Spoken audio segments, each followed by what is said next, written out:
As silly as it seems, I'm going to do a tutorial on how to peel a carrot. Now, I decided to do this now because I'm about to make some sauerkraut. So, we're going to deal with that in another video, so don't worry about the mess. It's a real kitchen, it's a working kitchen. It's okay to have a mess. I like to use the biggest carrots that I can buy, and I always check them, through the bag when I buy them, because that means less carrots to peel. A lot of times, though, the bigger carrots have a stronger flavor, so just keep that in mind. If you're choosing them for raw carrots for eating, then you might want to get something a little smaller. But these are great, because that's fewer carrots to peel. Two different styles of peelers that I have. This one that's still in the handle, it's got a nice heavy handle. I have two like this. Got this for 40 cents on a clearance rack. And then there's this more traditional kind in that little metal. It's loose, so the blade follows the vegetable a little better. I don't like this one so much because it doesn't take as much off. So I like it when I'm dealing with a very, very smooth carrot. Or organic carrots. I don't want to peel that much off. I actually like this one because it takes a thicker peel off. And unless I'm dealing with organic, I personally want to get a little bit more of the skin off the vegetable. Alright, I like working on a paper plate. For a long carrot, I do little strips and just keep turning it. How easy that is? You do not need to buy peeled carrots. You could save a lot of money by buying carrots that are already, that are not yet peeled, over those little baby carrot things that they sell. Good for convenience once in a while, but you see how this one has a crack in it? Personally, I only use a carrot with a crack in it for cooking. I don't use that if I am going to be eating this carrot raw. But if the crack doesn't run too deep, sometimes I'll just peel it down till it's gone. If I feel like I can't scrub it enough there, and I can't get the outer edge off, and who knows what they've put on these things. Even organic, the definition is getting a little more shaky as the years go by. See how these were cheap carrots. Well, worth it.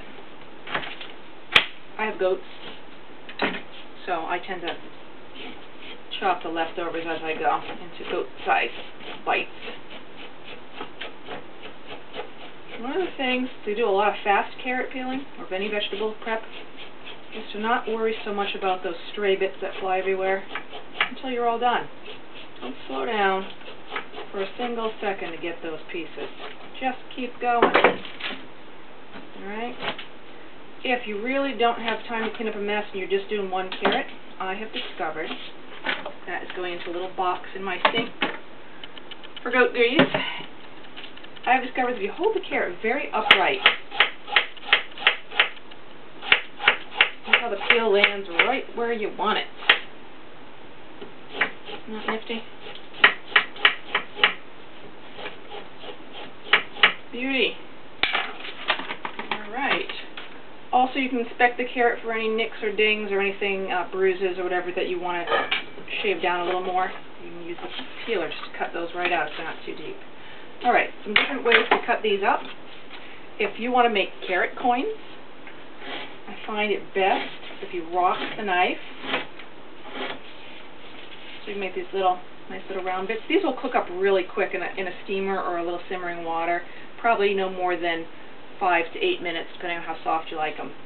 If you want to do something really quick, I do this a lot, is I cut them on the diagonal in big chunks, and we'll cook them like that. You can still fit that in your mouth. So those will take a little longer to cook, depending on how big they are. So that might be, 10 minutes. If they're a little bigger, 12 minutes. If I am dealing with big carrots like this, I'll divide it into big and small parts. See, that one's really thick. That one I can do like that, but you want the carrots all kind of the same size, so they'll all cook at about the same rate.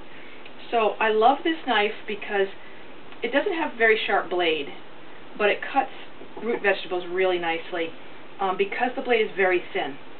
So I will set it like that, put my fingers, can you see that? Put my fingers where they're out of the way, get it started, see how I've gotten it started? And then I'm going to get the tip down onto the plate and then rock it back. Alright, usually I'm supporting that, but I wanted to see what I was doing. Now look at the size of the pieces. Now they're closer to what I've already cut. And they'll all cook at the same rate. Alright? Now if I want to make carrot sticks to bring with me for a snack or to have for a snack, I'm going to do the same thing. Slice that right down the center. If the carrot's really fresh, it's going to be really crispy. It's going to be hard to control for the second cut, so then I'll set them both down like this and do them one at a time. If the carrot's a little older, it's not quite so crispy. These are a little older. They cut a lot easier. These are nice little carrot stick size, right?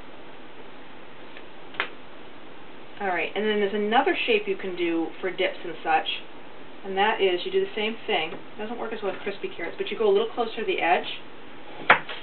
Keep the carrot whole so you can control it. And it's almost like you're cutting boards out of a log, right?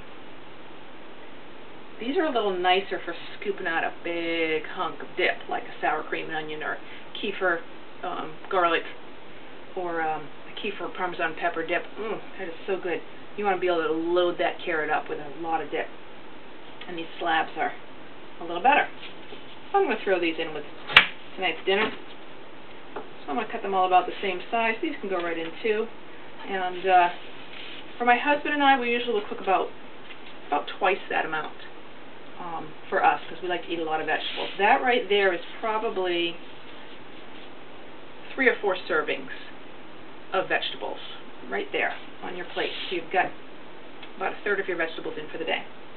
Okay, I think that's about all I can say about peeling carrots.